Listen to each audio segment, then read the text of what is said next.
Vamos a charlar en la mañana de hoy con Javier Lovera. Javier es subsecretario de Deportes de la provincia de Buenos Aires y muy amablemente nos atiende en la mañana de hoy. Buen día, Javier, ¿cómo te va? Maximiliano Lecky te saluda.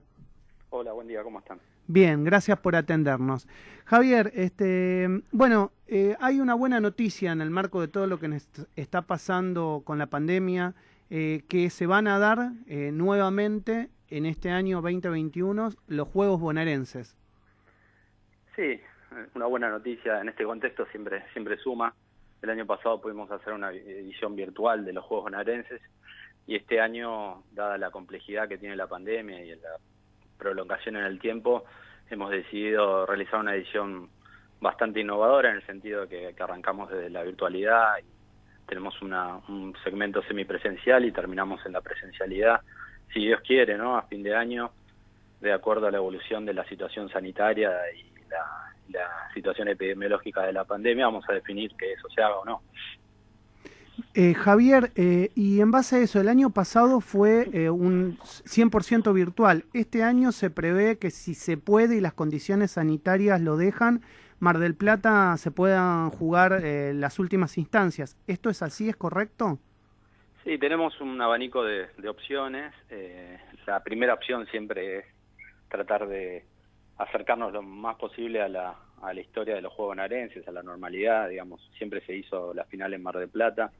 Nuestra expectativa y el mandato del gobernador es que intentemos esa posibilidad y en la medida de lo posible lo vamos a hacer ahí. Si en el caso de que eso no se logre, bueno, tenemos un plan B trabajado en el sentido de descentralizar las finales en diferentes municipios para no aglomerar tanta gente en un mismo lugar. Uh-huh. Y en base a esto, contame respecto a los Juegos Bonaerenses. Se cumplen este año 30 años, ¿no? Y me parece que es una fecha como trascendente y en este contexto debe ser como difícil poder celebrarlos o poder magnificar lo que ha sido el paso de estos años por los Juegos de la provincia. Sí, los Juegos Bonaerenses, la verdad que una política de Estado de 30 años en Argentina, en general, con todos los cambios institucionales que tuvimos, las situaciones complejas que pasamos, la verdad que es un evento para celebrar es un momento para celebrar y rescatar el rol de esta política de Estado en relación al deporte. Uh-huh. Tenemos que recordar que es el evento más importante del país en cantidad de gente que movilizó en este tiempo. Movilizó más de 20 millones de participantes y gran mayoría de los atletas olímpicos reconocidos, la gran mayoría de los futbolistas y deportistas de otros deportes que fueron muy exitosos en estos últimos 30 años participaron de estos Juegos, así que es importante para nosotros darle el lugar que tiene, resaltarlo comunicacionalmente, resaltarlo desde el punto de vista de la realización del evento y en la medida de lo posible hacer un evento importante. Lamentablemente la pandemia que nos afecta a nivel mundial nos está marcando el camino de muchos cambios desde el punto de vista de hábitos y de situaciones y de eventos y de políticas por la realidad que esto conlleva, digamos que es muy potente Sí, desde el punto sí, de se vista de la realidad. Entonces, bueno, en ese camino estamos buscando alternativas y esta me parece que es la alternativa más factible y también queremos, como decía, volver a darle el sentido comunicacional a los Juegos Bonaerenses. Sí, esperemos que el año que viene la situación sea distinta. Parece que todo va encaminado hacia eso. O sea, el año que viene a esta misma altura tal vez la cosa sea distinta. Déjame preguntarte para aquellos que no sepan, Javier es médico, es especialista en ortopedia y traumatología y obviamente tiene los conocimientos seguramente para darnos una respuesta respecto a esto. ¿Cómo evaluás el deporte en el marco de esta pandemia y en la salud psíquica, digamos, de todos los ciudadanos? ¿El deporte es necesario, no es necesario? ¿Lo podemos realizar con ciertas condiciones de salubridad? ¿Cómo lo ves a esto? Sí, nosotros, hago un pequeño raconto para que se entienda. Nosotros asumimos el año pasado en plena pandemia. En ese momento no había actividades deportivas habilitadas a nivel nacional en general. y los pocos intentos que se iban realizando para reaperturas fallaban por la mala implementación, ¿no? Como fue el caso del running en la ciudad de Buenos Aires y demás. Nosotros empezamos a trabajar desde el punto de vista, sabíamos el valor importante que tiene el deporte en general en la baja de la mayoría de las comorbilidades, el deporte, digamos, en el mediano y largo plazo, no empezar a hacer deporte en plena pandemia, porque la realidad es que era quizás hasta contraproducente desde el punto de vista de la implementación de los protocolos. En ese momento nosotros empezamos a trabajar un documento, creamos un área que no existía dentro de la provincia de Buenos Aires, que era el Comité Asesor en Ciencia del Deporte, para resaltar este punto, digamos, de la importancia del retorno a las actividades deportivas. Empezamos a trabajar articuladamente con las áreas de salud y de la provincia y con jefatura de gabinete, donde 10 días después de asumir ya logramos la reapertura de las actividades deportivas dentro de la provincia de Buenos Aires en los municipios de fase 5. Luego trabajamos muy fuertemente el retorno de las actividades de fase 4, trabajamos el retorno de la apertura de los clubes y las instituciones para que pudieran tener un sustento. Nosotros creemos en el valor importante que tiene el deporte como medio de prevención en todas las enfermedades, incluida en esta, pero bueno, en este caso en particular hay situaciones en las cuales el deporte puede ser un vector de la enfermedad o un potenciador de la enfermedad, no puntualmente hacer actividad física, sino sí, se entiende. los hábitos asociados que uno puede generar en el hecho de trasladarse a un lugar, en el hecho del cuidado, de la actividad física no se puede hacer con tapabocas, si se hace en lugares cerrados, sabemos que la concentración de dióxido de carbono potencia la presencia del virus, y bueno, hay un montón de variables que puede generar que el deporte, si bien es una actividad que tiene mucho para prevenir las enfermedades, en este caso pueda generar algún tipo de situación de descontrol. Entonces, en ese sentido nosotros venimos trabajando intensamente con el comité asesor para que la comunidad deportiva tome conciencia de que el problema no es el deporte, sino el problema son los hábitos asociados alrededor. Sí, que es claro, a ver, uno termina de hacer cierto, el fulbito de todas las semanas y juntarse a tomar una cerveza o sentarse a comer algo o a tomar algo, o sea, es lo cotidiano que nos pasa a todos. Sí, excelente ejemplo el que diste. Ese es el punto, digamos, a veces la discusión se trata de focalizar en si una persona corriendo en el medio del campo se contagia de COVID, no, claramente no. Pero en determinados contextos, en determinadas situaciones, en el movimiento de flujo de gente, un poco la discusión que hubo este último tiempo de las escuelas y demás nos dejó en claro que hay muchas actividades que en el traslado hacia el lugar o en los hábitos posteriores o en los cuidados que se producen o la pérdida de cuidado en determinadas situaciones como la nocturnidad y demás van generando de que la tasa de contagio se acelere, punto. Es matemático y estadístico. O sea, si el 100% de la población hace una vida normal, vamos a tener una determinada cantidad de casos. Si el 80% de la población hace una determinada actividad, vamos a tener una determinada cantidad de casos y así vamos a ir bajando de acuerdo a las limitaciones de la circulación de la población. Y bueno, las medidas de cuidado, por suerte, la comunidad deportiva, yo debo resaltar eso, al principio cuando asumimos había unos sectores de movimientos anticuarentena, de determinados deportes y demás.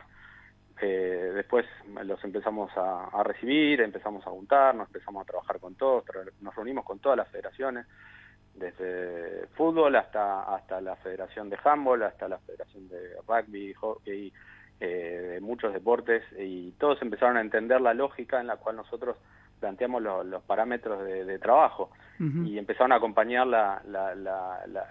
el trabajo conjunto que venimos haciendo como comunidad deportiva en instalar la conciencia social del cuidado. Si nosotros no nos cuidamos, seguramente esto termine mal y termine mal en vidas, ¿no? Porque al fin y al cabo ese es el mandato que tuvimos de nuestro presidente, de nuestros gobernadores. Todos estamos trabajando articulados en el sentido y en el objetivo de cuidar la mayor cantidad de vidas posible. Javier, sumo a la charla a Augusto Niesgay, que te quiere preguntar vía Skype. Augusto, ¿querés preguntarle a Javier? Sí, Javier, buen día. ¿Cómo estás? ¿Todo bien? Hola, Augusto, ¿cómo estás? Bien. Todo bien. Javier, te quiero consultar por un tema que es recurrente quizás en la sociedad, relacionado al deporte también. Se dio en las últimas semanas con el tema de la suspensión de las clases presenciales y demás, y mucha gente de alguna manera dice, pero ¿cómo? Los chicos no pueden ir al colegio, pero se sigue jugando al fútbol. quiero preguntarte justamente cuáles son los criterios que analizan, como para también explicarle a la gente, ¿no? ¿Por qué es que sigue el fútbol profesional cuando se suspenden por ahí otras actividades? Sí, ahí donde hay un error comunicacional, digamos, quizá intencional en algunos sentidos. No sigue el fútbol, o sea, el fútbol profesional es, dentro del contexto global, es muy limitado en el movimiento de gente. Y segundo, ellos tienen los recursos económicos para la implementación de los protocolos que el resto de la comunidad no tiene, porque el costo de un hisopado previo a cada partido, el seguimiento regular de las burbujas, los hoteles y demás, ninguno de nosotros lo podemos afrontar. O sea, un hisopado no baja de 2.500, 3.000 pesos por cada jugador. O sea, cada evento tiene una serie de protocolos que solo la puede afrontar el deporte profesional, y en la medida que se cumplan esos protocolos van a seguir estando. En la medida que ellos empiecen a relajar los protocolos y a no cumplir, seguramente se empiecen a suspender. Y no es el fútbol, porque la realidad es que no es la escuela del fútbol, es un segmento muy limitado de equipos, con muy limitada cantidad de jugadores, que están en burbujas, que están aislados, que cumplen un protocolo que nosotros como comunidad en general no podemos afrontar, digamos, y por eso la dicotomía entre el fútbol y la educación no tiene ningún sentido desde el punto de vista real. Entiende, El punto es que bueno, hay algunos que intentan mezclar las cosas, pero bueno, Javier, en este caso no. Y mirando a futuro y la previsión sobre todo, porque viste que esto también requiere una planificación a mediano plazo, y en base también a la experiencia que van pasando en otros países. Yo contaba hoy temprano a la mañana que hubo una experiencia en un estadio en Barcelona donde se hizo un seguimiento con el Hospital Central de Barcelona, que ya habló de que, como había gente vacunada, no son eventos súper contagiadores cuando tenés una determinada cantidad de inoculaciones o inmunidad de rebaño, como se dice habitualmente. ¿Están previendo, en base a que haya una cantidad de población argentina vacunada, que vuelva la presencialidad en el fútbol? ¿Y a cuánto estaríamos más o menos pensando en esa inoculación? ¿A cuánto porcentaje de la población para que esa presencialidad vuelva? ¿O en el caso de volver, deberías entrar a un estadio con un pasaporte sanitario? Sí, ahí un poco en línea de lo que venía planteando. Nosotros el día que asumimos, creamos este comité asesor y creamos todo un documento que es con evidencia científica, en el cual fue marcando la línea, lo mismo que el sistema de fases que ahora se quiere instalar en Alemania, además de cantidad de casos que se instaló en la provincia. Nosotros articulamos nuestro sistema con un documento en el cual tenemos todas las fases descritas desde el cero, del cierre total, hasta la vuelta total de las actividades. Ese documento lo tiene Jefatura de Gabinete y la línea que se está tomando a nivel nacional. Fue el paro, digamos, de las actividades, del retorno a las actividades deportivas a nivel nacional. Ese documento y la forma en que se retornó a las actividades en la provincia de Buenos Aires es la línea con la cual se va marcando todo eso. En ese sentido, nosotros planteamos, ahora tuvimos una actualización del documento, un anexo, que está planteado, que lo tiene también Jefatura de Gabinete y Salud, donde tenemos el retorno del aforo progresivo también dentro de las actividades. Obviamente que eso es, digamos, no es automático, es de acuerdo al contexto general.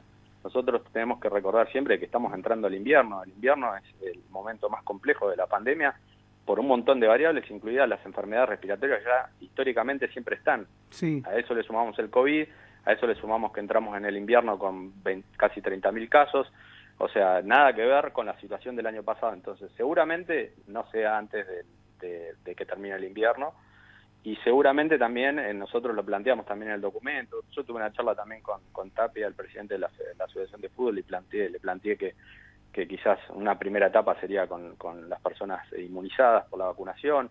Pero bueno, todo eso depende mucho de las variables que tengamos en este momento. Nosotros tenemos un documento y un trabajo hecho en relación... Pero es interesante lo que vos estás diciendo, porque digamos, en el caso de que se puede ingresar, si es persona inmunizada, va a tener que mostrar que efectivamente esa inmunización se dio con algún tipo de pasaporte, ¿no? Claro, bueno, todo eso se viene trabajando a nivel mundial y seguramente nosotros, si bien tenemos nuestra adaptación de los procesos a nivel local, porque obviamente nuestra idiosincrasia y muchas de nuestras situaciones son diferentes a otros países.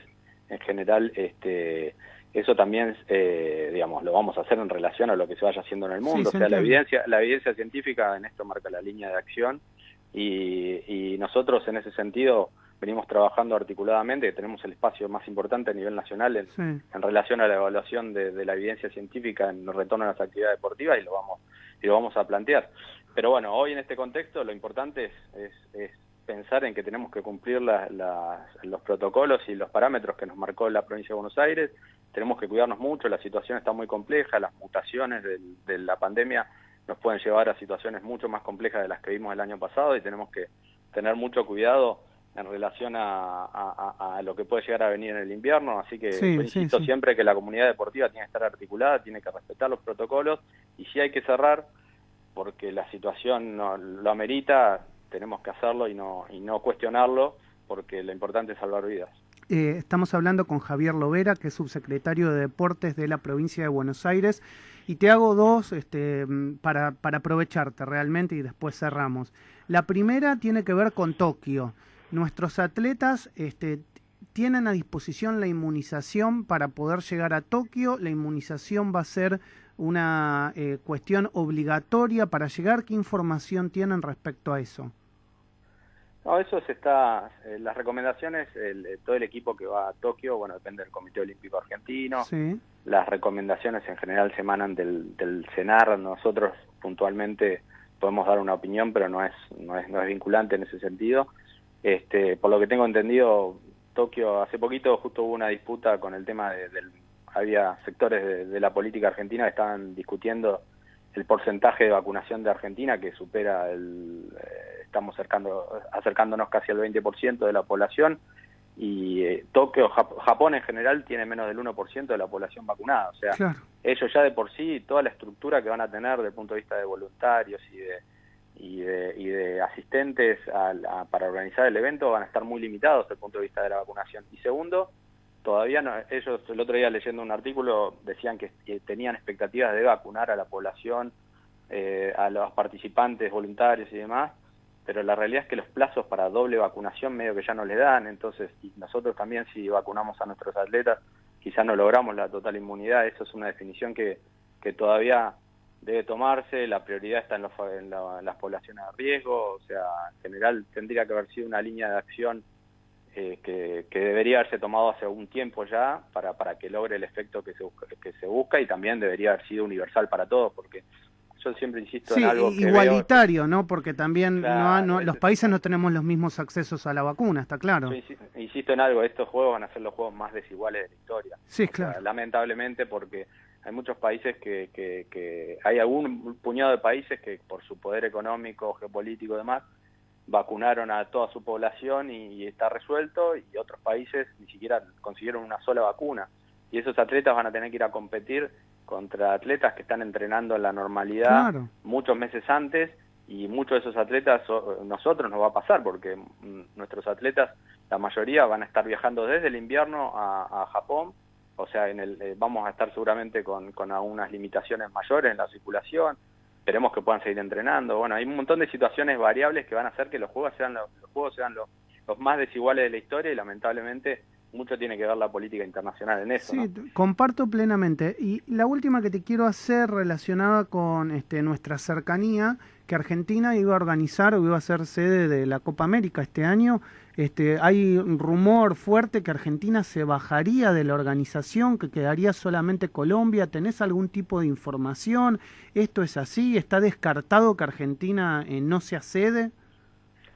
La verdad que no tengo información en ese sentido, no escuché, leí, bueno, igual que todos, ¿no? Pero no tengo información de primera mano de que se vaya a suspender la Copa América, al contrario, me parece que todavía sigue todo en pie. Pero bueno, esto es muy dinámico, la realidad de la pandemia nos sorprende día a día, y bueno, si logramos generar conciencia y controlar la pandemia para el invierno, pues lamentablemente nosotros la Copa América, bueno, está planteada en invierno. Si fuera en primavera o en otro momento sería mucho más factible quizás confirmarlo, pero bueno, ojalá se haga, ¿no? Me parece que son actividades que sirven para movilizar la sociedad y a movilizar la economía en algún sentido, pero bueno, en la medida que eso no sea contraproducente con la realidad epidemiológica, yo creo que se deberían hacer, pero bueno, eso ya es algo que no se excede porque son decisiones que pasan por otro nivel. Como sos un hombre del deporte, te lo pregunto si querés agregar o no agregar nada, si viste las imágenes de los jugadores de Independiente en el aeropuerto de Brasil, cuando no estaban siendo dejados ingresar y bueno, tuvieron que dormir en el suelo, obviamente salieron con una autorización desde Argentina, pero no pudieron ingresar a Brasil, si te amerita algún tipo de reflexión lo que pasó. Sí, es lamentable, pero bueno, es la realidad que nos toca en este contexto. La verdad que venimos viendo un montón de situaciones muy complejas. Vimos fosas comunes, vimos un montón de situaciones en este contexto de la pandemia. Es lamentable que, bueno, que los atletas hayan tenido que estar en esas condiciones y sé que, digamos, hay algún tipo de cuestionamiento en relación a los PCR y al tiempo posterior en general el resultado que un PCR dé negativo después de haber estado enfermo no es tan lineal y automático, no es que pasa al tal día y automáticamente deja de dar un resultado positivo. Bueno, ahí hubo algún ruido en relación a eso, pero bueno, es lamentable que los atletas tengan que estar en esa situación, que no puedan competir, que surjan esta complejidad, pero bueno, es la realidad a la que nos estamos adaptando todos. Lamentablemente es lo que nos toca. Sí. Bueno, Javier, te agradezco por estos minutos con Radio Sónica. La verdad que fuiste muy gentil y has respondido todo lo que te hemos preguntado, que le importa la verdad que al mundo del deporte muchísimo. Los argentinos somos deportistas y la verdad que tener la palabra de un funcionario como vos y tan experimentado también por tu título profesional hace que lleves un poco más de tranquilidad y a seguir haciendo deporte con todos los protocolos y cuidándonos. Te mando un abrazo. Muchas gracias por la invitación. Un abrazo grande. Javier Lovera, subsecretario de Deportes de la provincia de Buenos Aires, charlando en la mañana del arranque en Radio Sónica.